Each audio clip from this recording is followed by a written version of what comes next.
जय श्री कृष्णा स्टूडेंट्स। तो 12th class CBSE में सिर्फ एक पेपर अब बच रहा है, दैट इज़ बायोलॉजी। ठीक है। और बायोलॉजी का जो एग्ज़ाम है वो मार्च एंड में जाके है। दैट मीन्स आपके पास अभी एक सफिशिएंट टाइम है जिसमें आप कंप्लीट बुक को रिवाइज कर सकते हैं। मैं आपको पर डे एक चैप्टर रिवाइज करवा दूंगा, फिर आपको उसके पीवाईक्यू जो है वो लगाने हैं। इस स्ट्रैटेजी से चलना है और फिर एक दिन में, हर एक दिन आपको एक फुल सिलेबस टेस्ट FST दे देना है। इससे आपकी राइटिंग स्किल, राइटिंग की स्पीड जो है वो मेंटेन हो जाएगी और पेपर जो छूटने के चांसेस होते हैं वो नहीं होंगे। ठीक है। चैप्टर शुरू कर रहे हैं। इकोलॉजी बहुत ही आसान एक चैप्टर है इकोलॉजी का, दैट इज इकोसिस्टम। अब इकोसिस्टम है क्या? इकोसिस्टम एक ऐसा कॉम्बिनेशन है जहां पर हम लिविंग और नॉन लिविंग दोनों तरह के कंपोनेंट पार्टिसिपेट करते हैं। बहुत ही फास्ट इस चैप्टर को देख लेते हैं, कहीं पर भी डिफिकल्टीज नहीं होगी। और मुझे लगता है इस चैप्टर को समझने के लिए दिमाग के ज़्यादा न्यूरॉन्स जो है वो काम में नहीं आएंगे। बहुत ही आसानी से इस चैप्टर को समझा जा सकता है। ठीक है। तो क्या देखते हैं, इकोसिस्टम क्या है? इकोसिस्टम एक फंक्शनल यूनिट है। इकोसिस्टम एक फंक्शनल यूनिट है किसकी? नेचर की, जहां पर वेयर लिविंग ऑर्गेनिज्म इंटरेक्ट करते हैं एक दूसरे के साथ और साथ ही साथ फिजिकल इन्वायरमेंट के साथ। फिजिकल इन्वायरमेंट में आपको लिविंग के साथ साथ नॉन लिविंग थिंग्स भी नजर आ जाएंगे। ठीक है। तो इस तरह का जो सिस्टम बनेगा उसे हम कहते हैं इकोसिस्टम। यदि हम टाइप्स ऑफ इकोसिस्टम की बात करें तो टाइप्स ऑफ इकोसिस्टम में आप देखोगे इकोसिस्टम टेरेस्ट्रियल तरह के हो सकते हैं, एक्वेटिक तरह के हो सकते हैं या फिर मैन मेड हो सकते हैं। टेरेस्ट्रियल इकोसिस्टम ऐसे इकोसिस्टम होते हैं जो आपको जमीन पे देखने को मिलते हैं, है ना, ऑन लैंड देखने को मिलते हैं। जैसे कि आप बात करो, फॉरेस्ट इकोसिस्टम है, ग्रासलैंड इकोसिस्टम है, डिजर्ट इकोसिस्टम है, ये सभी क्या है? टेरेस्ट्रियल इकोसिस्टम है। एक्वेटिक इकोसिस्टम ऐसे इकोसिस्टम जो कहाँ देखने को मिलेंगे? आपको पानी में, है ना। पानी में पाए जाने वाले इकोसिस्टम को आप क्या कहोगे? Aquatic ecosystem. जैसे आप बात करो, पॉन्ड इकोसिस्टम है, लेक इकोसिस्टम है, वेटलैंड है, रिवर है, ईस्चुरी है, ये सब क्या होने हैं? ये है एक्वेटिक इकोसिस्टम। फिर आते हैं आप मैन मेड इकोसिस्टम। ऐसे इकोसिस्टम जिसको बनाया गया है किसके द्वारा? ह्यूमन के द्वारा, जिसमें ह्यूमन का कोई ना कोई रोल है। अभी तक जो आप बात कर रहे थे वो नेचुरल इकोसिस्टम थे जहां पर ह्यूमन का कोई रोल नहीं था। लेकिन मेन मेड इकोसिस्टम में आप देखोगे कि इकोसिस्टम किसके द्वारा प्रिपेयर करे गए हों? ह्यूमन के द्वारा। तो आप देखोगे जैसे क्रॉप फील्ड है ना, इक्वेरियम है, ये किसने बनाया है? हमने बनाया है। हमने बनाया, तो ये इकोसिस्टम कैसे होने चाहिए? Man made ecosystem. तो यहाँ पर जो चीजें रिटर्न में लिखी हुई है उसी के डायग्राम है, आप देखो। डेजर्ट इकोसिस्टम है ना, रेन फॉरेस्ट है। ऐसे इकोसिस्टम क्या होते हैं? इसके अलावा क्या है? ये ग्रासलैंड इकोसिस्टम आपको दिखाई दे रहा है। फिर पोन इकोसिस्टम दिखाई दे रहा होगा, वेटलैंड है। ये इकोसिस्टम के फोटोग्राफ्स जो है वो दिए गए हैं। ठीक है। इंटायर बायोस्फीयर, पूरा का पूरा जो बायोस्फीयर है, is regarded as global ecosystem. मतलब कंप्लीट जो बायोस्फीयर है वो भी एक इकोसिस्टम है। That means on the basis of size ecosystem के कई सारे टाइप्स हो सकते हैं। पूरी अर्थ भी एक इकोसिस्टम हो सकती है, पूरा बायोस्फीयर भी एक इकोसिस्टम हो सकता है। इन एन इकोसिस्टम, एक इकोसिस्टम में क्या होना चाहिए? बायोटिक फैक्टर होने चाहिए और क्या होने चाहिए? अबायोटिक फैक्टर होना चाहिए। ठीक है। बायोटिक और अबायोटिक कंपोनेंट दोनों होने चाहिए और इन दोनों के बीच में कुछ ना कुछ चल रहा होना चाहिए। बात समझ रहे हैं आप? That means they must be interact with each other, interact and function as a unit. दोनों मिलकर एक यूनिट की तरह बिहेव करे। ऐसा ऐसा जो इंटरेक्शन होगा, ऐसा जो कॉम्बिनेशन होगा, ऐसा जो कनेक्शन होगा, उसी को हम इकोसिस्टम कहते हैं। Vertical distribution of different species occupying different level is called stratification. आप जैसे जैसे उनको लेवल से अरेंज करते जाओ, इकोसिस्टम में पाए जाने वाले बायोटिक फैक्टर्स हैं, अबायोटिक फैक्टर हैं, उनको आप डिस्ट्रीब्यूट करते जाओ डिफरेंट स्पीसीज को, तो वो आप देखोगे कि अलग अलग जगह को वो ऑक्यूपाई कर रही होगी। और इस तरह से जो पार्ट बनता है उसी को हम कहते हैं स्ट्रेटिफिकेशन। जैसे फॉरेस्ट में, है ना, ट्री जो है वो टॉप स्ट्रेटा पे देखने को मिलेगा। क्यों? क्योंकि उनकी हाइट सबसे ज्यादा है। ठीक है। शर्ब्स जो होंगे वो थोड़े नीचे, हर्ब्स और नीचे, और जो घास होगी वो सबसे नीचे की तरफ देखने को मिलेगी। तो आप देखो यहाँ पर जो फोटोग्राफ आपको दिखाई दे रहा है उसमें स्ट्रेटिफिकेशन देखो आप। छोटी छोटी घास आपको यहाँ तक ही दिखाई दे रही है, तो उनका जो स्ट्रेटा है वो यहीं तक है। फिर आप देखोगे हर्ब्स जो है वो थोड़ी ऊपर तक दिखाई देगी। फिर शर्ब्स जो छोटी झाड़ियां हैं वो और ऊपर तक। फिर आप देखोगे ट्रीज जो हैं उनका स्ट्रेटा थोड़ा और ऊपर है ना, और लार्ज ट्रीज हैं उनका स्ट्रेटा थोड़ा और ऊपर है। इस तरह से आप देखोगे कि अलग अलग मंजिल बनती हुई जा रही है, मंजिल मतलब फ्लोर आप देख पा रहे हो, वो अरेंज होते जा रहे हैं। इसी फिनोमिना को हम नाम दे देते हैं क्या, स्ट्रेटिफिकेशन। ठीक है, मल्टी लेवल फॉरेस्ट कहलाते हैं कौन, ट्रॉपिकल रेन फॉरेस्ट। वहां पर आपको बहुत ज्यादा लेयर्स जो है वो दिखाई दे जाएगी। ठीक है, पौंड एक इकोसिस्टम है, इक्वेटिक इकोसिस्टम होना चाहिए। यदि हम बात करते हैं इकोसिस्टम के टाइप्स की, इक्वेटिक इकोसिस्टम की, तो पौंड एक इक्वेटिक इकोसिस्टम का हिस्सा है। मैं ब्लैक कलर चेंज कर दूं क्या, रेड कलर कर देता हूं। ठीक है, a pond is a shallow simple self sustainable water body that exhibits all basic components of an ecosystem. तालाब एक ऐसा पार्ट बनेगा जिसके पास इकोसिस्टम के सभी कंपोनेंट मौजूद होते हैं। उसके पास बायोटिक अबायोटिक भी है और उसके पास बायोटिक भी है। ठीक है, उसके अबायोटिक कंपोनेंट्स की बात करोगे तो उसके पास पानी होना चाहिए।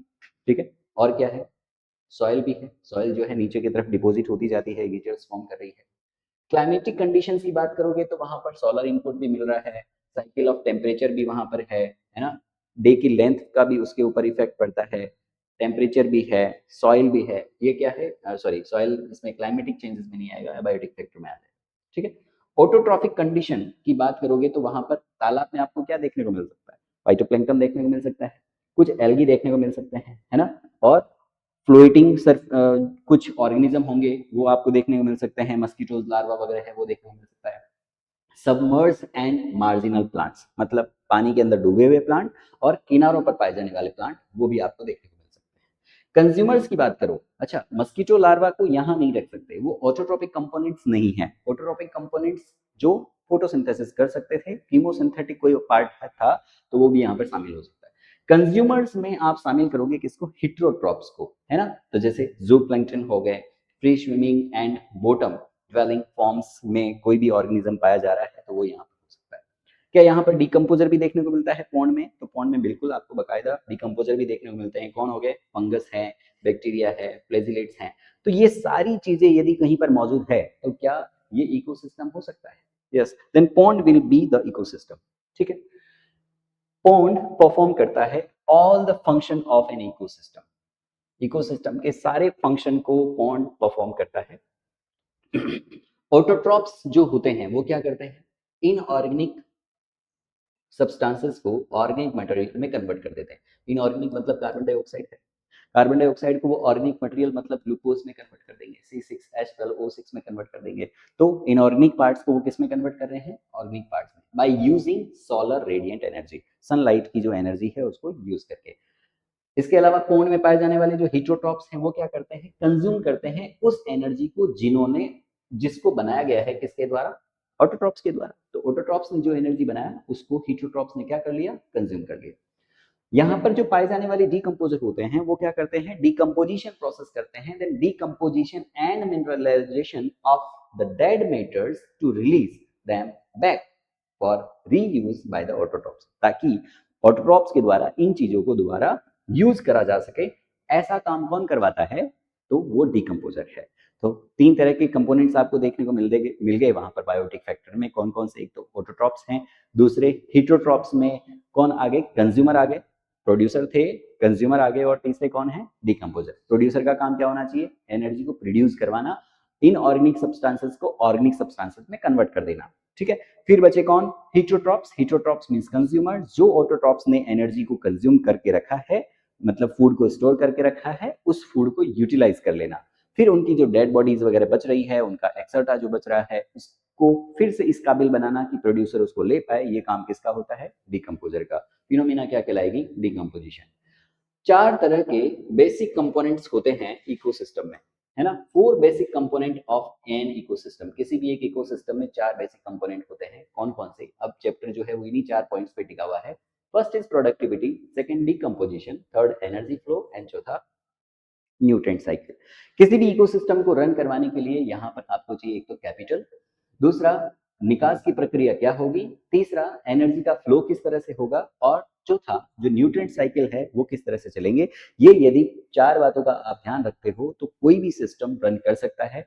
यहाँ हम इकोसिस्टम की बात कर रहे हैं तो इकोसिस्टम भी इन्हीं चार फैक्टर पे डिपेंड करेगा, और भी यहाँ सराउंडिंग में जितने भी सारे सिस्टम आप देखते हो, मान लीजिए कोई स्कूल चलाना है, कोई कोचिंग चलाना है, कोई हॉस्पिटल चलाना है, किसी भी चीज का सिस्टम आप रन करवाते हो तो वहां पर आपको पहले पैसा चाहिए, फिर जो वेस्ट पार्ट होगा उसको हटाओगे कैसे, पैसे को फ्लो करवाना है ना, सैलरीज वगैरह ट्रांसफर करनी है, और न्यूट्रेंट साइक्लिंग जो प्रोसेस है वो किस तरह से चलेगा, ये सारी चीजें यदि होती है तो वो सिस्टम काम कर सकता है। ठीक है, तो यहाँ पर हम सबसे पहले जो बात करेंगे वो किसकी करेंगे, प्रोडक्टिविटी की, है ना।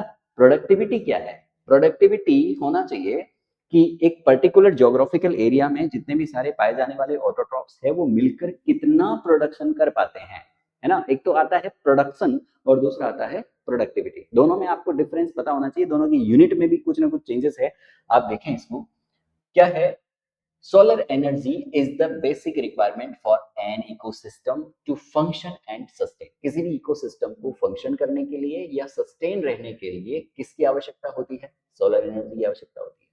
अमाउंट ऑफ बायोमास, बायोमास मतलब क्या हो गया, organic material produce per unit area over a time period by plants during photosynthesis process.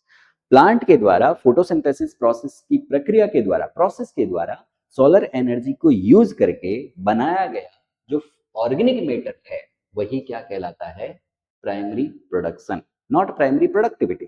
ठीक है, ये क्या कहलाता है, primary production. It is expressed in weight, इसको आप कैसे एक्सप्रेस कर सकते हो, वेट में, वेट मतलब ये जैसे ग्राम की बात कर लिया आपने, है ना, ग्राम इनवर्स, और एनर्जी, और किसमें आप इसको बता सकते हो कि किलो कैलोरी पर मीटर स्क्वायर। तो यहाँ पर ग्राम इनवर्स नहीं है, एक्चुअली ये क्या होना चाहिए था, ग्राम per metre square. Particular area में बात करी है, यहाँ पर ये थोड़ा सा गलत है, इसको मैं हटा देता हूँ। या फिर एनर्जी के बिहाफ पे आप बात करोगे तो क्या कहोगे, किलो कैलोरी पर मीटर स्क्वायर। यहाँ पर मैंने समय की बात अभी नहीं करी है, समय की बात कर देता, टाइम की बात कर देता तो ये प्रोडक्टिविटी हो जाता। ठीक है, ये अभी मैंने डिफाइन करा है वो किसको किया है, प्रोडक्शन को। अब यदि हम कहते हैं the rate of biomass production, है ना, बायोमास के प्रोडक्शन की जो रेट होती है उसी को हम क्या कहते हैं, प्रोडक्टिविटी। ठीक है, तो मान लीजिए ये कोई पर्टिकुलर ज्योग्राफिकल एरिया है, इस पर्टिकुलर ज्योग्राफिकल एरिया में पाए जाने वाले ये प्लांट्स हैं, तो प्लांट्स मिलकर जितना भी ऑर्गेनिक मटेरियल बनाते हैं उसे हम क्या कहते हैं, प्रोडक्शन कहते हैं। क्या कहते हैं, प्रोडक्शन कहते हैं। अब इस प्रोडक्शन को यदि मैं टाइम से डिवाइड कर दूं, यहां पर टाइम भी बाउंड कर दूं, तो ये टाइम वाली जो फिनोमिना है वो क्या कहला जाएगी, प्रोडक्टिविटी। यहां पर फिनोमिना आ जाएगी प्रोडक्टिविटी। ठीक है, तो प्रोडक्टिविटी का यदि आप यूनिट देखते हो तो प्रोडक्टिविटी का यूनिट क्या होना चाहिए, अभी तक आपने क्या देखा था, ग्राम पर मीटर स्क्वायर, है ना। अब आपने यदि समय दिया है तो समय यहाँ पर थोड़ा बड़ा स्केल लेना पड़ेगा, और बड़ा स्केल क्या है, ईयर। देन प्रोडक्टिविटी की जो यूनिट हो जाएगी वो क्या हो जाएगी, ग्राम per metre square per year, या फिर किलो कैलोरी पर मीटर स्क्वायर पर ईयर। तो इसी तरह से रिप्रेजेंट किया है, इट इज एक्सप्रेस इन ग्राम, यहाँ पर फिर से वो भूल गया क्या, gram per metre square per year, या इनवर्स की फॉर्म में रिप्रेजेंट कर सकते हैं, या फिर kilocalorie metre inverse year inverse, इस तरह से रिप्रेजेंट करा सकते हैं, है ना। It is divided into gross primary productivity GPP and net primary productivity NPP. मतलब जो प्रोडक्टिविटी है उसको हम दो हिस्सों में डिवाइड कर सकते हैं, दो पार्ट्स में कह सकते हैं, एक तो है जीपीपी और दूसरा क्या है, एनपीपी। जीपीपी क्या है, जीपीपी है gross primary productivity. Gross primary productivity का मतलब क्या है, टोटल प्रोडक्शन। वहां पर आपको खर्चा नहीं देखना है, आवक कितनी है सिर्फ उसको शामिल कर लो तो वो क्या हो गया, जीपीपी। क्या है, it is the rate of production of organic matter during photosynthesis. Photosynthesis process के द्वारा जितना भी ऑर्गेनिक मैटर बना है उसको कंबाइनली आप क्या कह दोगे, जीपीपी कह दोगे। A considerable amount of GPP is used by plant for respiration। अब इसमें भी हम क्या कहते हैं, भाई प्लांट के खुद के खर्चे हैं कई सारे, है ना, बहुत ज्यादा अमाउंट में प्लांट खर्चा भी करता है। इस खर्चे को हम रिप्रेजेंट कर देते हैं किससे, आर से, कि वो उसका रेस्पिरेशन है। तो जब प्लांट अपना खर्चा निकाल लेवे उसके बाद प्लांट के पास जो एनर्जी बच गई है उसको आप क्या कहोगे, एनपीपी। नेट प्राइमरी प्रोडक्टिविटी क्या है, एनपीपी क्या है, then it is the available biomass for the consumption to the heterotrophs. Heterotrophs कौन सी एनर्जी को कंज्यूम कर सकता है, जो प्लांट के पास बच गई है, उसके खर्चे के बाद जो बच गई है वो एनर्जी हिट्रोट्रॉप्स को मिल सकती है ना। Then available biomass for the consumption to the heterotrophs, चाहे वो हर्बीवोर्स हैं या फिर डिकम्पोजर हैं, उसको हम क्या कहेंगे, एनपीपी। तो एनपीपी का जो इक्वेशन सेट होगा वो किस तरह से होगा, NPP is equal to GPP में से आर। आर किसका घटा देना है बेटा, ये किसका आर है, ये प्लांट्स का, ठीक है। तो प्लांट का ये रेस्पिरेशन है, उसको हम जीपीपी में से यदि रेस्पिरेशन घटा देते हैं तो एनपीपी बच जाता है, इस तरह से कहा जा सकता है, ठीक है। फिर आ जाते हैं हम सेकेंडरी प्रोडक्टिविटी पे। सेकेंडरी प्रोडक्टिविटी क्या है कि आप एनपीपी में से आगे यदि एनर्जी को भेज रहे हो, मान लीजिए ये कोई प्लांट था, इस प्लांट को यदि इस हर्बीवोर्स ने डायरेक्ट लिया, तो हर्बीवोर्स के पास में जो एनर्जी गई है वो कौन सी गई है, एनपीपी का हिस्सा गया होगा। बोलो, इसके पास यदि जीपीपी था तो जीपीपी पूरा तो गया नहीं है, इसके पास कौन सा गया होगा हिस्सा, एनपीपी का हिस्सा गया होगा, ये सुनो, पूरा एनपीपी भी नहीं गया है, जीपीपी से रेस्पिरेशन घट गया, प्लांट के पास क्या बच गया, एनपीपी। अब जो हर्बीवोर्स है उसको क्या मिल सकता है, एनपीपी मिल सकता है। इस हर्बीवोर्स को मान लो कोई कार्निवोर्स खाता है, कौन खाता है, कार्निवोर्स खाता है, तो कार्निवोर्स खाएगा तो उसको क्या एनपीपी मिलेगा, नहीं, उसको इसका भी रेस्पिरेशन उसमें से माइनस करना पड़ेगा। तो एनपीपी में से यदि मैं रेस्पिरेशन किसका, प्राइमरी कंज्यूमर का, प्राइमरी कंज्यूमर का घटा दूंगा तो जो बचेगा वो क्या होगा, सेकेंडरी प्रोडक्टिविटी होना चाहिए, एसपी होना चाहिए। तो क्या बोला, सेकेंडरी प्रोडक्टिविटी क्या है, it is the rate of the formation of new organic matter by the consumer. Consumer के द्वारा जो नया ऑर्गेनिक मैटर जो प्रिपेयर करा गया है उसे हम क्या कहेंगे, secondary productivity. Primary productivity varies, मतलब वेरी करती है, डिफरेंट होती है डिफरेंट इकोसिस्टम में, बिकॉज ये डिपेंड करती है किस किस फैक्टर पे। हर किसी इकोसिस्टम की जो प्राइमरी प्रोडक्टिविटी होगी वो अलग अलग रहेगी, अलग अलग होगी, यस और नो। प्राइमरी प्रोडक्टिविटी आप डेजर्ट एरिया में देखोगे तो अलग आनी चाहिए, और ट्रॉपिकल रेन फॉरेस्ट में देखोगे तो अलग आनी चाहिए, वहां का सराउंडिंग अलग है और डेजर्ट का जो सराउंडिंग है वो अलग है। तो कौन कौन सी बातों पर डिपेंड करती है प्राइमरी प्रोडक्टिविटी, ये भी लिखा है कि क्यों वेरी करती है, because it depends on the plant species inhabiting an area. एक पर्टिकुलर एरिया में वहां पर प्लांट कितने पाए जाते हैं उस पर डिपेंड करेगा, है ना, कौन सी स्पीसीज पाई जा रही है प्लांट की उस पर डिपेंड करेगा, वहां के इन्वायरमेंटल कंडीशन कैसी है उस पर डिपेंड करेगा, अवेलेबल न्यूट्रिएंट्स कितने हैं उस पर डिपेंड करेगा, और फोटोसिंथेटिक कैपेसिटी कितनी है प्लांट की इस पर डिपेंड करेगा, है ना। तो कई सारे फैक्टर ऐसे हैं जिन पर प्रोडक्टिविटी डिपेंड करती है, और इसी वजह से हर एक इकोसिस्टम की जो एनपीपी है या जीपीपी है वो अलग आती है, प्रोडक्टिविटी अलग आती है ना। Annual net product primary productivity of whole biosphere is about 170 billion ton. पूरा का पूरा जो बायोस्फीयर है हमारा, उसकी जो एनुअल एनपीपी जो मानी गई है, आंकी गई है, वो कितनी है, 170 बिलियन टन है, ये इसका ड्राई वेट है ना। ऑर्गेनिक मैटर का ये कौन सा वेट होना चाहिए, ड्राई वेट होना चाहिए। ऑफ दिस, इसका despite occupying 70% of the surface, the productivity of the ocean is only 55 billion ton, है ना। बात समझो, आप अर्थ का एरिया की बात करोगे अर्थ पे तो एक्वेटिक एरिया ज्यादा है ना, with respect to land area. Land area बहुत कम है, लेकिन लैंड एरिया की जो प्रोडक्टिविटी है वो एक्वेटिक एरिया से ज्यादा है। बात समझ रहे हैं, एक्वेटिक एरिया की जो प्रोडक्टिविटी वो कितनी है, सिर्फ 55 बिलियन टन है ना, जो कि 70% हिस्सा कवर करता है ना, अर्थ का 70% पार्ट कवर करता है कौन, ओशन, लेकिन वहां की प्रोडक्टिविटी कितनी है, 55 बिलियन टन, जबकि बाकी रिमेनिंग पार्ट जो लगभग 100 कितना होना चाहिए, 170 में से 55 माइनस करोगे तो 105, है ना, 105 बिलियन टन किसके द्वारा आ रहे हैं, 105 को 50, 105 प्लस 55 कितना हुआ बे, तो 115 होना चाहिए ना, 115 बिलियन टन ये लैंड एरिया के द्वारा प्रिपेयर करी जा रही प्रोडक्टिविटी है, यस और नो। तो आप देखोगे तो टेरेस्ट्रियल इकोसिस्टम जो है वो ज्यादा प्रोडक्शन करते हैं, प्रोडक्टिविटी वहां की ज्यादा है with respect to the ocean ecosystem, ठीक है। अगला जो टॉपिक है इसी चैप्टर का, दैट इज डीकंपोजिशन, है ना। डीकंपोजिशन क्या है, चलो देखें।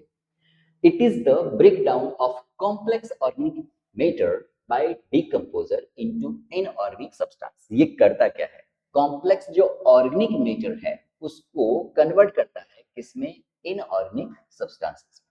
इससे पहले जो आपने प्रोडक्टिविटी पढ़ा था वहां पर फोटोसिंथेसिस आया, फोटोसिंथेसिस में क्या किया, इसका उल्टा काम किया आपने, वहां पर क्या किया, इनऑर्गेनिक को कन्वर्ट किया था किसमें, ऑर्गेनिक में, यस और नो। जबकि यहां हम क्या कर रहे हैं डिकम्पोजिशन प्रोसेस में, इन्वर्ट कर रहे हैं। क्या कर रहे हैं? इन्वर्ट कर रहे हैं कि जो ऑर्गेनिक सब्सटेंसेस है उसको हम कन्वर्ट कर रहे हैं किसमें? इनऑर्गेनिक में, है ना? जैसे कि क्या बना दिया आपने? कार्बन डाइऑक्साइड बना दिया, वाटर बना दिया, न्यूट्रिएंट्स बना दिया। That means it is the just opposite process of the prior one. ठीक है, it is largely oxygen requiring process. MCQ में आएगा बेटा, है ना? असरेशन रीजन टाइप के क्वेश्चंस में बोला जा सकता है decomposition is highly oxygen requiring process. Then वो स्टेटमेंट क्या होना चाहिए? ट्रू होना चाहिए, राइट होना चाहिए। Raw material for the decomposition, decomposition process के लिए रॉ मटेरियल जो होते हैं उनको हम कंबाइनली क्या कहते हैं? डेट्राइटस कहते हैं। ठीक है, ये डेट्राइटस कौन हो सकता है? डेड प्लांट के रिमेन हो सकते हैं। रिमेन्स मतलब लीफ है, बाक है, फ्लावर्स है, ये कुछ भी हो सकते हैं, है ना? डेड एनिमल्स रिमेन्स भी हो सकते हैं, जैसे उनका फीकल मैटर हो सकता है, उनकी डेड बॉडी हो सकती है। ये सभी के सभी कंस्टिट्यूट करते हैं किसको? डेट्राइटस को। आप देखो यहाँ पे ये पत्तियां आपको दिखाई दे रही है, पत्तियां नहीं, पत्तियां दिखाई दे रही है, लीव्स दिखाई दे रही है ना? टूटी हुई टहनी होगी, है ना? कोई मरा हुआ कोई जानवर होगा, ये सब। अच्छा, ये बड़ा प्यारा चीज है, आप इस पे थोड़ा ज्यादा फोकस करें। ये एनिमल एक्सर्टा होना चाहिए, है ना? ये सभी डेट्राइटस होने चाहिए। अब डिकम्पोजिशन के स्टेप्स में आप देखो क्या है, कौन कौन से स्टेप्स हैं जो डिकम्पोजिशन प्रोसेस में इन्वॉल्व होंगे? तो 5 स्टेप है। कौन कौन से? Fragmentation, leaching, catabolism, humification and mineralization. ये 5 स्टेप है जहां डिकम्पोजिशन प्रोसेस में इन्वॉल्व होते हैं। सबसे पहले क्या है? फ्रेगमेंटेशन। ठीक है, क्या होता है फ्रेगमेंटेशन में? अब यहाँ पर थोड़ा घसड़ पसड़ हो रखा है एनसीईआरटी में, है ना? कुछ लाइन कहाँ से कहाँ पूछी गई है बता दी गई है, तो आप एक काम करें, यहाँ से समझ लें कि अलग अलग डेफिनेशन यहाँ दे दी गई है। फ्रेगमेंटेशन का मतलब क्या होता है? फ्रेगमेंटेशन का मतलब होता है break down of detritus. Detritus मतलब समझे आप? प्लांट का कोई पार्ट बचा हुआ सकता है, लीफ टूटी हुई जो टहनी है वो हो सकती है, कोई मरा हुआ एनिमल हो सकता है, उसका एक्सर्टा हो सकता है, वो सभी डेट्राइटस। तो डेट्राइटस को तोड़ना, है ना, छोटे छोटे पार्टिकल्स में, है ना, किसकी मदद से? डेट्राइटिव वॉर्ड्स की मदद से। ये जो काम करते हैं छोटे छोटे पार्ट्स में तोड़ने का काम करते हैं, उनको हम क्या कहते हैं? डेट्राइटिव वॉर्ड्स कहते हैं। ये प्रोसेस कहलाता है फ्रेगमेंटेशन। अब एक डेट्राइटिव वॉर्ड्स यहाँ पर एनसीईआरटी में मेंशन भी है, कौन? अर्थवर्म। अर्थवर्म क्या करता है? जो लीफ है उसको खा रहा है और छोटे छोटे टुकड़ों में तोड़ रहा है, तो वो डेट्राइटिव वॉर्ड्स होना चाहिए। लेकिन वो जो काम कर रहा है वो काम क्या है? फ्रेगमेंटेशन। फ्रेगमेंटेशन का मतलब क्या हुआ? तोड़ना। ठीक है, नेक्स्ट चलते हैं। अगला क्या है? Leaching. Water soluble inorganic nutrients जो है वो नीचे चले जाते हैं, अर्थ हॉरिजन में नीचे की तरफ चले जाते हैं और प्रेसिपिटेट हो जाते हैं अनअवेलेबल सॉल्ट की फॉर्म में। अनअवेलेबल सॉल्ट का मतलब वो रिस रिस कर नीचे जा रहे हैं, है ना? जो पार्ट आपने तोड़ दिए वो धीरे धीरे कहाँ जा रहे हैं? नीचे जाते जा रहे हैं, गहराई में चले जा रहे हैं। अब गहराई में चले जाए तो क्या है? देखो प्लांट की रूट है वो तो यहीं तक है। अब इसके नीचे यदि वो चले गए हैं तो क्या वो अब प्लांट्स के लिए अवेलेबल हो पाएंगे? नहीं हो पाएंगे। तो वो प्लांट के लिए क्या बन रहे हैं? अनअवेलेबल बन रहे हैं। इस प्रोसेस को हम क्या कहते हैं? लीचिंग कहते हैं। ठीक है, ये लीचिंग है। नेक्स्ट आ जाता है कैटाबोलिज्म। कैटाबोलिज्म क्या है? Degradation of detritus into simpler inorganic substances bye bacterial and fungal enzyme. Fungus के द्वारा सिक्रेट किए गए एंजाइम, है ना, और किसी बैक्टीरिया के द्वारा सिक्रेट किए गए एंजाइम, वो यदि डेट्राइटस छोटे छोटे हिस्सों में डाइजेस्ट कर देवे, ये प्रोसेस कहलाता है क्या? कैटाबोलिज्म। फ्रेगमेंटेशन और कैटाबोलिज्म में डिफरेंस है। फ्रेगमेंटेशन में क्या करा जा रहा था? बड़े पार्ट्स को छोटे पार्ट्स में तोड़ा जा रहा था, है ना, डेट्राइटिव वॉर्ड्स के द्वारा। यहां पर क्या कर रहे हैं हम? कोई एनिमल काम में नहीं ले रहे हैं हम, फंगस के द्वारा सिक्रेट किया जा रहा है कोई एंजाइम, बैक्टीरिया के द्वारा सिक्रेट किया जा रहा है कोई एंजाइम, वो एंजाइम उसको डाइजेस्ट कर रहा है। ये प्रोसेस कहलाता है leaching. Fragmentation, leaching and catabolism occurs simultaneously। ऐसा नहीं है पहले अलग होगा, है ना, पहले फ्रेगमेंटेशन होगा, देन आफ्टर डिकम्पोजिशन होगा, देन आफ्टर लीचिंग, वरना ये दो सब तीनों के तीनों प्रोसेस जो है वो साथ साथ चल रहे होते हैं, कंबाइनली प्रोसेस है ना, ये चल रहे होते हैं। ह्यूमिफिकेशन, ह्यूमस प्रिपेयर करने का जो प्रोसेस है, अकमुलेशन ऑफ ह्यूमस। ह्यूमस क्या होता है? एक डार्क कलर का अमॉर्फस सब्सटेंस होता है। तो अकमुलेशन ऑफ ह्यूमस ही क्या कहलाता है? ह्यूमिफिकेशन कहलाता है in soil. Human is resistant, humus is resistant to microbial action। Microbial activity वहां पर नहीं होती है।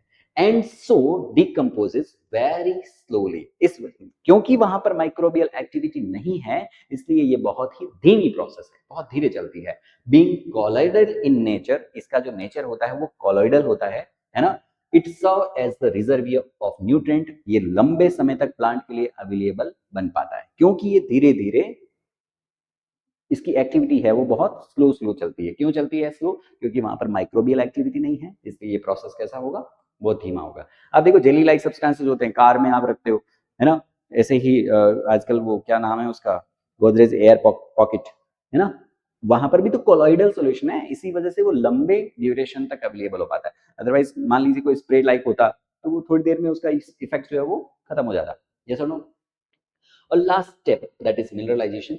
मिनरलाइजेशन में क्या करना है आपको? It is the release of inorganic nutrients due to the degradation of humus by some microbes. कुछ माइक्रोब्स के द्वारा डिग्रेडेशन प्रोसेस से जो ह्यूमस का जो डिग्रेडेशन किया, इस वजह से जो इनऑर्गेनिक न्यूट्रिएंट्स वो आपने रिलीज कर दिए, ये प्रोसेस मिनरलाइजेशन कहलाता है। और मिनरलाइजेशन होने की वजह से क्या होगा, वापस से वो अवेलेबल हो पाएगा कहाँ? प्रोड्यूसर के लिए, है ना। डायग्रामेटिक रिप्रेजेंटेशन आपको दिया गया है डिकम्पोजिशन साइकिल का टेरेस्ट्रियल इकोसिस्टम में। आप इस बात को समझ सकते हैं, ये कोई ट्री है, क्या है, ये एक ट्री है और ट्री से कोई लीफ फॉल हो गया। इस लीफ फॉल होने के बाद की बात प्रोसेस को आप समझें कि यहाँ पर किसी अर्थवर्म ने कोई एक्टिविटी करी, अर्थवर्म ने एक्टिविटी करी, तो ये प्रोसेस क्या होना चाहिए? क्या ये फ्रेगमेंटेशन है बेटा? बोलो, ये फ्रेगमेंटेशन होना चाहिए, है ना, ये फ्रेगमेंटेशन होना चाहिए। अब क्या हुआ, इसके बाद की प्रोसेस की बात करूँ, यहाँ पर क्या है, अब अर्थवर्म के बाद में ये देखो, ये फंगल एक्टिविटी आपको दिखाई दे रही है, कोई माइक्रोबियल एक्टिविटी आपको दिखाई देगी, तो ये फंगल एक्टिविटी कर रहे हैं, तो ये प्रोसेस क्या कहलाना चाहिए? डिकम्पोजिशन कहलाएगा क्या? वो लो, ये डिकम्पोजिशन कहलाएगा। अब ये रिस रिस कर नीचे जा रहा है ना, तो जब तक नीचे नहीं गया है तब तक तो वो प्लांट के लिए अवेलेबल है, और आगे यदि लीचिंग प्रोसेस हो गई तो वो इन अनअवेलेबल हो जाएगा, है ना। और फिर आप मिनरलाइजेशन करवा रहे हो और फिर से ये सॉइल के लिए, सॉइल के पास कोलोइडल सॉल्यूशन की फॉर्म में आ रहा है ना। इस प्रोसेस को हम मिनरलाइजेशन कह रहे हैं। ऐसे फैक्टर्स जो इन्फ्लुएंस करते हैं डिकम्पोजिशन प्रोसेस को, है ना। डिकम्पोजिशन प्रोसेस कई बातों पर डिपेंड करता है। केमिकल कंपोजिशन कैसा है डेट्राइटस का, इस पर निर्भर करेगा। मान लीजिए कि जो डेट्राइटस है उसमें लिग्निन ज्यादा है, काइटिन ज्यादा है, ऐसे में जो डिकम्पोजिशन प्रोसेस है वो क्या होना चाहिए? स्लो होना चाहिए, है ना। जबकि डेट्राइटस में यदि नाइट्रोजन और वाटर सोल्यूबल सब्सटेंस जैसे कि शुगर वो ज्यादा है, तो डिकम्पोजिशन प्रोसेस कैसा होना चाहिए? फास्ट होना चाहिए। बात समझ में आ गई? तो ये एक असोसिएशन रीजन टाइप के क्वेश्चंस में आ सकते हैं, एमसीक्यू टाइप के क्वेश्चंस में आ सकते हैं, है ना। तो क्या है, दोनों बातें बता देंगे आप। क्या बोला कि यदि डेट्राइटस में लिग्निन और काइटिन ज्यादा है तो डिकम्पोजिशन प्रोसेस कैसा होगा? स्लो होगा। यदि डेट्राइटस में आपको नाइट्रोजन या फिर शुगर सब्सटेंसेस जो कि वाटर सोल्यूबल चीजें होती है वो ज्यादा है तो डिकम्पोजिशन प्रोसेस कैसा होगा? फास्ट होगा। दूसरा होता है क्लाइमेटिक फैक्टर, ये तो है केमिकल कंपोजिशन कैसा है उस पर डिकम्पोजिशन की रेट क्या होगी। दूसरा है क्लाइमेटिक फैक्टर कैसे हैं, जैसे कि क्या बात करी, टेम्परेचर की, सॉइल में मॉइस्चर कैसा है उस पर। तो क्या लिखते हैं, यदि वार्म और मॉइस्ट इन्वायरमेंट है, गर्म और नमी वाला इन्वायरमेंट है, तो डिकम्पोजिशन का ये फेवर करता है। फेवर करता है इसका मतलब यहाँ पर डिकम्पोजिशन प्रोसेस कैसा होगा? फास्ट होगा। यदि हम टेम्परेचर को कम करते हैं, एनएरोबिक कंडीशन रख देते हैं, तो वहां पर क्या होगा, ये डिकम्पोजिशन प्रोसेस को इनहिबिट करता है, और रिजल्ट क्या होगा कि यहाँ डिकम्पोजिशन प्रोसेस जो है वो धीमा चलेगा, प्रोडक्शन कम मिलेगा। अगला जो टॉपिक है दैट इज एनर्जी फ्लो। ठीक है, दो स्टेप आपने कंप्लीट कर लिए। First was the productivity and second क्या था? डिकम्पोजिशन। थर्ड क्या है? एनर्जी का फ्लो, ये भी तो होना चाहिए। एनर्जी फ्लो पढ़ो। एनर्जी क्या है, हमारे पास एनर्जी का सोर्स क्या है? sun is the only source of energy for all type of ecosystem on the earth except deep sea। यदि समुद्र की गहराई में चले जाएं और वहां पर हाइड्रोथर्मल इकोसिस्टम यदि आप देखने की बात देखो, तो उनके अलावा सन इस अर्थ पर एकमात्र सोर्स ऑफ एनर्जी होना चाहिए। Of the incident solar radiation, less than 50% is photosynthetically active radiation। जो एनर्जी इंसिडेंट होती है प्लांट पर, अपने अर्थ पे जो एनर्जी आती है सन के द्वारा, उसमें से उसका 50% से भी कम हिस्सा फोटोसिंथेटिकली एक्टिव रेडिएशन कहलाता है, जिसे हम PAR कहते हैं। मतलब सन के द्वारा आने वाली एनर्जी पूरी की पूरी काम में नहीं आती है ना, वो तो लायक ही नहीं है। लायक कितनी है? 50% से भी कम एनर्जी ऐसी है जो फोटोसिंथेसिस प्रोसेस के लिए काम में ली जा सकती है। ली जाती है ऐसा नहीं बोल रहा हूं, क्या बोल रहा हूं? ली जा सकती है ना। Plant and photosynthetic and chemosynthetic bacteria, जैसे हम ऑटोट्रॉप्स की बात करें, ये क्या करते हैं? सोलर रेडिएंट एनर्जी को फिक्स करते हैं ताकि वो बना पाए फूड। प्लांट कैप्चर करते हैं उस PAR का 2 से 10% हिस्सा, है ना, 2 to 10% part of the PAR, and this energy sustain the entire living world. अब सोचो, जो पहले आई उसमें 50% से भी कम हिस्सा काम का था, उसमें से भी सिर्फ 2 से 10% हिस्सा ही ऐसा है जो इस पूरी दुनिया को चलाता है। ठीक है। Ecosystem obey second law of thermodynamics. Second law of thermodynamics क्या है? जब एनर्जी एक से दूसरे में जाता है तो 100% कन्वर्जन नहीं होता, है ना। फर्स्ट लॉ ऑफ थर्मोडायनेमिक्स तो क्या है? Energy can't be prepare, can't be destroy, it can convert only from one to another type of energy. ये तो है first law of thermodynamics. Second law of thermodynamics क्या कहलाता है? कि जब एनर्जी एक से दूसरे में ट्रांसफर होती है from one to another, then 100% conversion संभव नहीं है। some part of energy will convert in other type of energy, है ना। इकोसिस्टम ओबे करता है सेकंड लॉ ऑफ थर्मोडायनेमिक्स को। They need a constant supply of energy to synthesize the molecules, it help to contract the entropy, है ना। Entropy को ये बढ़ने नहीं देना चाहिए, ठीक है। प्रोड्यूसर जो ऑटोट्रॉप्स होते हैं वो क्या करते हैं? They are organism that synthesize food. Producer ऐसे ऑर्गेनिज्म होते हैं जो फूड को बनाते हैं। And in a terrestrial ecosystem, यदि आप टेरेस्ट्रियल इकोसिस्टम की बात करोगे तो वहां पर प्रोड्यूसर कौन है ना, कौन होने चाहिए? Major producer are herbaceous and woody plants. वहां पर हर्ब्स वाले प्लांट या फिर ये जो वुडी प्लांट होते हैं, लकड़ी वाले प्लांट होते हैं, वही वहां पर मेन प्रोड्यूसर होने चाहिए। Primary producer in aquatic ecosystem. Aquatic ecosystem की बात करोगे तो वहां पर प्रोड्यूसर कौन है? फाइटोप्लैंक्टन है, एल्गी है, और हायर प्लांट्स भी होने चाहिए। The energy trapped by the producer is passed on to a consumer or the organism dies। मतलब जो एनर्जी ट्रैप करी गई है किसके द्वारा? प्रोड्यूसर के द्वारा। उसका भविष्य क्या है? या तो वो पास कर दी जाएगी किसके पास? कंज्यूमर के पास, या फिर प्लांट खुद मर जाएगा तो उसके साथ चली जाएगी इन द सेंस वो किसी डिकम्पोजर या किसी अनदर इकोसिस्टम का फिर वो हिस्सा बनेगी। यस और नो? ठीक है। कंज्यूमर क्या होते हैं? कंज्यूमर हेटरोट्रॉप्स होते हैं। These are animal that directly or indirectly depend on plant for food. यहाँ पर डायरेक्टली भी डिपेंड कर सकते हैं, इनडायरेक्टली भी डिपेंड कर सकते हैं, है ना, फूड के लिए। इसमें कौन कौन शामिल हुए? प्राइमरी, सेकेंडरी और टर्शरी कंज्यूमर। प्राइमरी कंज्यूमर जो डायरेक्टली डिपेंड करते हैं, है ना, प्लांट्स पे, जैसे कि कौन हो गए? इंसेक्ट हो गए, बर्ड्स हो गए, मैमल्स हो गए, मॉलस्क भी है, ठीक है। सेकेंडरी कंज्यूमर की बात करोगे तो प्राइमरी कार्निवोर्स भी होते हैं, फीड ऑन हर्बीवोर्स, हर्बीवोर्स से न्यूट्रिशन लेते हैं, है ना, फ्रॉग हो गया, फॉक्स हो गया, ह्यूमन हो गया। टर्शरी कंज्यूमर कौन होते हैं? इन्हें हम सेकेंडरी कार्निवोर्स भी कह सकते हैं। ये फीड करते हैं प्राइमरी कार्निवोर्स पे, जैसे कि टाइगर, लायन एक्सेट्रा। तो आप किसी फूड चेन की बात करोगे तो यहाँ पर जैसे ये प्रोड्यूसर है, प्लांट है ना, तो ये प्रोड्यूसर हुआ। इस प्लांट पर फीड करने वाला कौन हुआ? ग्रास हॉपर, ठीक है। कौन हुआ? Grass hopper. तो ग्रास हॉपर क्या होना चाहिए? Primary consumer. इस ग्रास हॉपर को ईट कर लिया किसने? फ्रॉग ने, तो फ्रॉग क्या होना चाहिए? Secondary consumer. फ्रॉग को किसने खा लिया? स्नेक ने, तो स्नेक क्या होना चाहिए? Tertiary consumer. इस तरह से कंज्यूमर का लेवल जो है वो फूड चेन में बढ़ता रहता है, ठीक है। अब फूड चेन की बात कर लेंगे।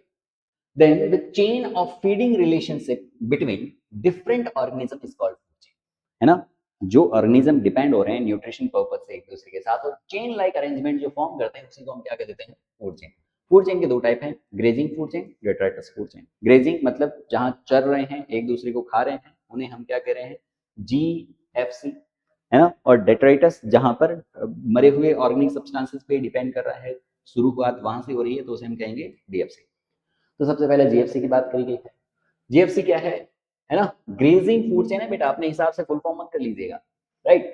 Here primary consumer feeds on living plant. Living plant पे डिपेंड करता है। जो प्राइमरी कंज्यूमर जिससे न्यूट्रिशन लेगा वो प्लांट कैसा होना चाहिए? लिविंग होना चाहिए। तो ऐसी फूड चेन कहलाती है ग्रेजिंग फूड चेन। जैसे कि घास को खाया बकरी ने और बकरी को खा गया ह्यूमन, है ना। यहाँ पर ग्रेजिंग फूड चेन का एग्जांपल डायग्रामेटिकली भी रिप्रेजेंट करा गया है। जैसे कैबेज है, उसको कोई कैटरपिलर खा रहा है और फिर उसको थ्रश ने खा लिया। तो ये एक ग्रेजिंग फूड चेन है। दूसरी है detritus food chain. Detritus food chain यहाँ पर क्या होगा, here primary consumer feeds on dead organic matter, मरी हुई चीजों पर डिपेंड करेगा कौन प्राइमरी कंज्यूमर, जिसे हम डिट्राइटस फूड चेन कहेंगे। Death of organism is the beginning of DFC, मृत्यु ही शुरुआत है ना, अंतः अस्ति प्रारंभम, राइट, यही तो है, अंत ही क्या है, शुरुआत है, कहां पर, डेट्राइटस फूड चेन में। तो किसी ऑर्गेनिज्म की डेथ है वो शुरुआत होती है किसकी, डीएफसी की। तो यहाँ पर देखो मरी हुई पत्तियां हैं और ये खा ली गई है किसी वुडलोज के द्वारा और उसको खा रहा है कोई ब्लैकबर्ड, तो ये एक डेट्राइटस फूड चेन होना चाहिए। Detritus is made up of decomposers, है ना, जिसे हम सेप्रोट्रॉप्स भी कह सकते हैं, सच एज फंगस है, बैक्टीरिया है। द सीक्रेट डाइजेस्टिव एंजाइम, वो डाइजेस्टिव एंजाइम को सीक्रेट करते हैं जो कि ब्रेक डाउन करते हैं डेट्राइटस का और सिंपल इनऑर्गेनिक मटेरियल में वो चेंज कर देते हैं, विच आर ऑब्जॉर्ब, जो ऑब्जॉर्ब कर लिए जाते हैं उनके द्वारा, दस they get energy in nutrients, और इस तरह से वो एनर्जी और न्यूट्रिएंट्स जो है वो गेन कर पाएंगे, है ना। यहाँ पर कुछ बैक्टीरिया दिए गए हैं, स्यूडोमोनास डिकम्पोजर बैक्टीरिया है, मशरूम है, ये डिकम्पोजर फंगस है ना। यहाँ पर डिकम्पोजिंग फ्रूट है ड्यू टू फंगस, फंगस के कारण यहाँ पर फूड का डिकम्पोजिशन, ठीक है। In aquatic ecosystem GFC is the major conduit for energy flow. Aquatic ecosystem में जो ग्रासलैंड फूड चेन है वो मेजर कंड्यूट बनता है एनर्जी फ्लो के लिए, जबकि टेरेस्ट्रियल इकोसिस्टम में a much amount of energy flow through DFC, वहां पर डीएफसी के द्वारा ज्यादातर एनर्जी जो है जो ट्रांसफर है वो की जाती है देन थ्रू जीएफसी, जीएफसी के कंपेयर में। DFC may be connected with GFC at some level, कुछ लेवल पर आपको डीएफसी जीएफसी से जुड़ा हुआ मिल सकता है।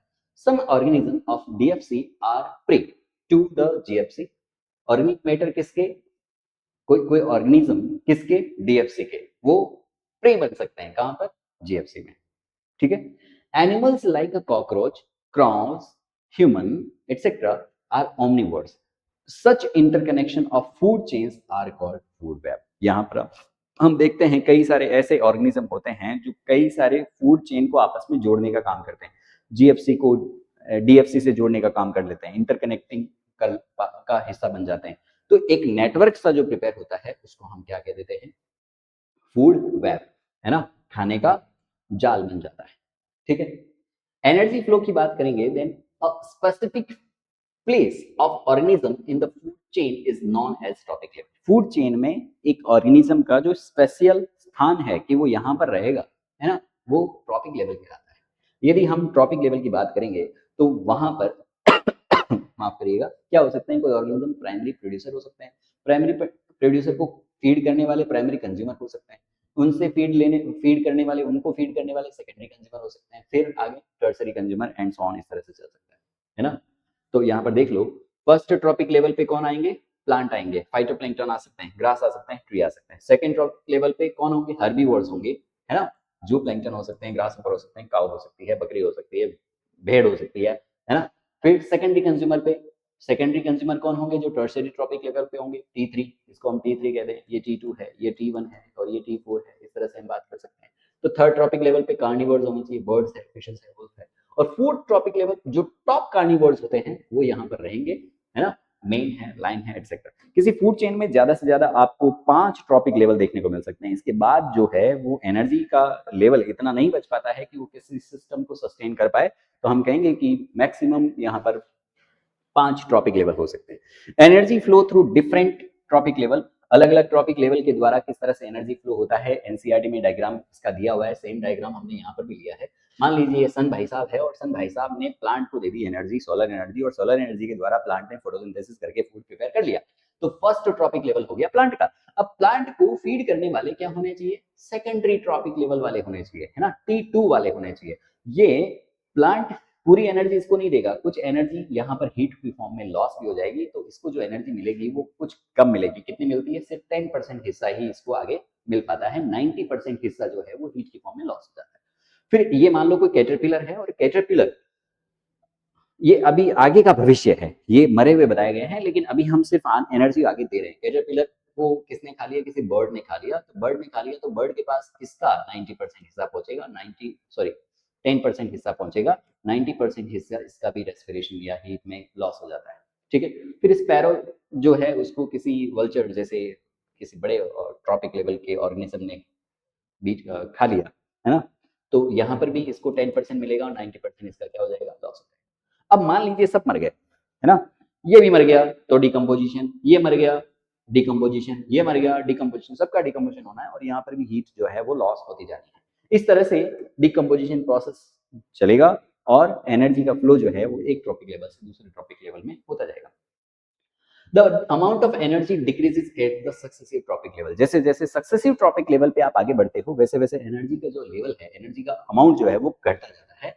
When an organism dies, जब कोई ऑर्गेनिज्म मरता है, it becomes dead biomass, वो detritus बनाता है and it is an energy source for the decomposer, और वो शुरुआत करता है, एनर्जी का सोर्स बनता है किसके लिए, डिकम्पोजर के लिए। Organism at each trophic level depends on those at the lower trophic level for the energy. Her organism उससे निचले तबके के जो ऑर्गेनिज्म है उस पर डिपेंड करते हैं, किस पर्पज से, ऑर्गेनिज्म एनर्जी के लिए, है ना? यही बात होनी चाहिए। The amount of living material in a trophic level at given time is called standing crop. किसी इकोसिस्टम में, किसी इन्वायरमेंट में वहां पर पाए जाने वाले जितना भी सारा लिविंग बायोमास है ना, लिविंग मटेरियल जितना भी सारा है किसी ट्रॉपिक लेवल पे, वो क्या कहलाता है, उसकी खड़ी फसल कहलाता है, स्टैंडिंग क्रॉप कहलाता है।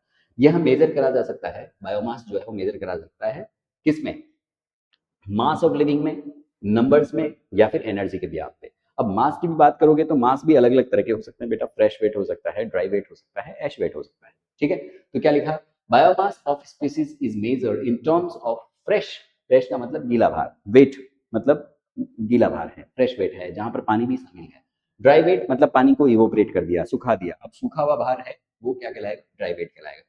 Dry weight is more accurate because it is the exact mass of body which remain constant, जो कि लगभग लगभग कांस्टेंट रहेगा। Number of tropic level in GFC is restricted as follows 10% law, है ना?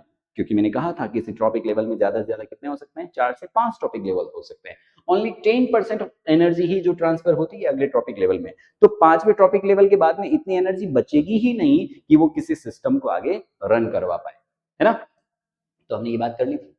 अब आ जाते हैं आप लास्ट टॉपिक, मुझे लगता है दैट इज इकोलॉजिकल पिरामिड, जो चैप्टर की खत्म कर देगा। इकोलॉजिकल पिरामिड क्या होते हैं, the representation of food chain in the form of pyramid is called ecological pyramid. Food chain को आप पिरामिड्स की फॉर्म में जो रिप्रेजेंट कर लो यही कहलाता है ecological pyramid. The base of pyramid represent होता है प्रोड्यूसर के द्वारा, प्राइमरी प्रोड्यूसर, बेस सबसे नीचे, बेबी को बेस पसंद है बेटा, यहाँ पर सबसे नीचे किसको रखना है, प्राइमरी प्रोड्यूसर को रखना है ना? प्राइमरी प्रोड्यूसर ही है बेटा बेबी, तो इसको बेस पसंद है, right? Then the base of pyramid represent producer, first trophic level होगा, द अपेक्स जो होगा सबसे ऊपर होगा उसको हम रिप्रेजेंट करेंगे टर्शरी या टॉप लेवल के कंज्यूमर पे, है ना? तो यहाँ पर सबसे ऊपर कौन है, ये लाइन भाई साहब होने चाहिए, है ना? सबसे ऊपर, सुपर से भी ऊपर। इकोलॉजिकल पिरामिड जो होते हैं वो बेटा 3 तरह के होते हैं, है ना? 3 तरह के कौन कौन से हैं, पिरामिड ऑफ नंबर है, बायोमास है और एनर्जी है। आप अलग अलग पिरामिड की बात कर लो। यहाँ पर सबसे पहले ग्रासलैंड इकोसिस्टम की बात करी गई है पिरामिड ऑफ नंबर में, है ना? नंबर पिरामिड बनाओ, और पिरामिड बनाने के लिए सबसे पहले क्या करो, फूड चेन बनाओ। फूड चेन बनाओ, प्राइमरी प्रोड्यूसर को सबसे नीचे, फिर उसके ऊपर प्राइमरी कंज्यूमर, फिर सेकेंडरी कंज्यूमर, फिर टर्शरी कंज्यूमर, टॉप कंज्यूमर, इस तरह से रख दो, है ना? नंबर बोला है तो संख्या डिसाइड करो, बायोमास बोला है तो भार डिसाइड करो, एनर्जी बोला है तो एनर्जी को डिसाइड कर दो और बात खत्म कर दो और लाइन मारो, है ना? मतलब लाइन खींचने का है, थोड़ा है तो थोड़ी लाइन खींचना है, ज्यादा है तो ज्यादा लाइन खींचना है। तो आप देख लो कौन सा इकोसिस्टम दिया है, कहाँ का इकोसिस्टम दिया है, घास के मैदान का दिया है बेटा, और नंबर पिरामिड दिया है। दो चीजें आपको कही हुई है। तो घास के मैदान में देखो ना बेटा, प्राइमरी प्रोड्यूसर मतलब घास कितने हैं, घास के प्लांट की संख्या दे दी गई है। प्राइमरी कंज्यूमर कौन हो सकता है घास के मैदान में, प्राइमरी कंज्यूमर यहाँ पर कौन दिए हुए हैं, खरगोश है क्या, ओके, रैबिट। कितने हैं, ओले, ये उनसे तो कम ही होंगे, कितने भी होंगे लेकिन प्लांट से कम होने चाहिए। फिर उसके ऊपर सेकेंडरी कंज्यूमर स्नेक वगैरह दिए हुए हैं, ये कितने हैं, इनसे तो कम ही होंगे, कितने भी होंगे इनसे तो कम ही होंगे। और सबसे ऊपर जो टर्शरी कंज्यूमर आपको दिया है, इनकी संख्या तो और भी कम है। तो जैसे जैसे ऊपर बढ़ोगे वैसे वैसे संख्या क्या होती जा रही है, घटती जा रही है। तो सबसे लंबी जो लाइन ड्रॉ करनी है वो सबसे नीचे करनी है, और उससे ऊपर थोड़ी छोटी, फिर छोटी और फिर छोटी। जब हम सब लाइन को मिला देते हैं तो यहाँ पर पिरामिड कैसा मिलता है, सीधू सीधू पिरामिड मिलता है। कैसा मिलता है, सीधू सीधू पिरामिड मिलता है ना। मिस्र की पिरामिड जैसे सीधे सीधे पिरामिड है, वैसे पिरामिड आपको यहाँ पर देखने को मिल जाते हैं। ठीक है, पिरामिड ऑफ बायोमास की बात कर लो, है ना। बायोमास कहाँ का दिया है, कहाँ का दिया है, वजन करना है बेटा इस बार, वजन करा। It shows the sharp decrease in the biomass at higher trophic level. जैसे जैसे आप ऊपर ट्रॉपिक लेवल पे जा रहे हैं वैसे वैसे बायोमास जो है वो घटता जा रहा है। ये कहाँ का है, हो सकता है किसी पेड़ का बायोमास पिरामिड हो, तो पेड़ के बायोमास पिरामिड में आप देख लो, पेड़ का बायोमास सबसे ज्यादा, उसके ऊपर प्राइमरी कंज्यूमर उससे कम से कम से कम, तो यहाँ पर भी आपको सीधा पिरामिड देखने को मिलेगा, है ना। इन्वर्टेड पिरामिड ऑफ बायोमास कहाँ देखने को मिल रहा है ना। Small standing crop of phytoplankton supports large standing crop of zooplankton। अब वहां पर आप देख लो, किसी तालाब में देख लो, तालाब में आपको फाइटोप्लैंक्टन का जब आप वजन करोगे तो शायद कम आएगा विद रिस्पेक्ट टू फिशेस, जो मछलियां हैं उनके वजन के रिस्पेक्ट में। तो फिश जो यहाँ पर कंज्यूमर होंगे उनका वजन ज्यादा होगा, और जो फाइटोप्लैंक्टन होंगे उनका वजन जो होगा वो कम होगा। इस तरह से पिरामिड आपको उल्टा देखने को मिल सकता है, कहाँ पर, कोन इकोसिस्टम में, है ना। तो ये है पिरामिड की बात। फिर pyramids of energy, energy pyramid हमेशा सीधे होते हैं, क्यों, क्योंकि 10% रूल आपको फॉलो करना है, 90% ट्रॉपिक लेवल पे खर्च हो जाता है, 10% आगे जाता है, तो एनर्जी जो है नेक्स्ट ट्रॉपिक लेवल पे हमेशा कम ही जाएगी। तो आप देख लो यहाँ पर किसी भी इकोसिस्टम की बात कर लो, वहां पर मान लो जैसे यहाँ पर 10,000 किलो जूल एनर्जी थी, तो अगले पे 1000 जूल, फिर 100 जूल, फिर 10 जूल, इस तरह से एनर्जी जो है वो धीरे धीरे घटती जाएगी, और घटती जाएगी तो पिरामिड कैसे होते जाएंगे, हमेशा सीधे सीधे और सीधे ही रहेंगे। ठीक है, any calculation of energy constant content biomass और number, चाहे आप किसी भी तरह की कैलकुलेशन कर रहे हो, चाहे आप एनर्जी कंटेंट की बात कर रहे हो, बायोमास की बात कर रहे हो, या नंबर्स की बात कर रहे हो, has to include all organism at trophic level. उस ट्रॉपिक लेवल पे पाए जाने वाले सभी ऑर्गेनिज्म को वहां पर शामिल करना ही करना है ना।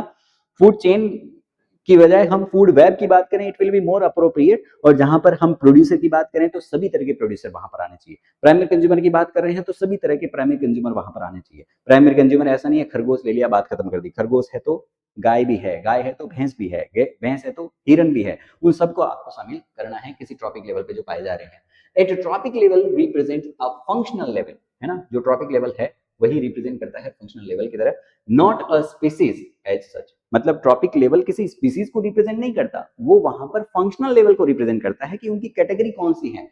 अ गिवन स्पीसीज में एक स्पीसीज जो है वो ऑक्यूपाई कर सकती है more than one trophic level, एक से ज्यादा ट्रॉपिक लेवल पर भी वो हो सकती है ना। अभी जैसे बिल्ली की बात करो आप, बिल्ली आपको T2 पे भी मिल जाएगा, कभी T3 पे भी मिल जाएगा, है ना। इन द सेम इकोसिस्टम, एक इकोसिस्टम में वो अलग अलग जगह पे भी देखने को मिल सकती है। जैसे दिया है sparrow is a primary consumer, sparrow क्या है, प्राइमरी कंज्यूमर है। When it eats seed fruit peas, जब वो बीज, माफ करिएगा, जब वो बीज खाती है, जब वो पत्तियां खा रही है, जब वो फ्रूट खाती है ना, जब वो दाने खा रही है, तब वो क्या है, वो प्राइमरी कंज्यूमर है। लेकिन वही कोई इंसेक्ट को खा रही है, तब वही चिड़िया क्या बन जाती है, सेकेंडरी कंज्यूमर। तो ये स्पीसीज नहीं है, trophic level is not representing the species, है ना। ये तो किसको रिप्रेजेंट करता है, फंक्शनल लेयर को रिप्रेजेंट करता है, लेवल को रिप्रेजेंट करता है। ठीक है, इन मोस्ट इकोसिस्टम, ज्यादातर इकोसिस्टम में all the pyramids are upright, ज्यादातर पिरामिड जो होते हैं वो सीधे होते हैं। प्रोड्यूसर आर मोर, क्यों होते हैं ऐसा, क्योंकि प्रोड्यूसर संख्या में ज्यादा होते हैं, तो उसका वजन भी ज्यादा होगा, है ना, तो एनर्जी भी ज्यादा होगी, है ना। तो इस तरह से आप देखोगे तो ज्यादातर पिरामिड जो आपको देखने को मिलते हैं वो सीधे ही होते हैं। ठीक है, also energy at the lower at the lower tropic level is always more than at a high।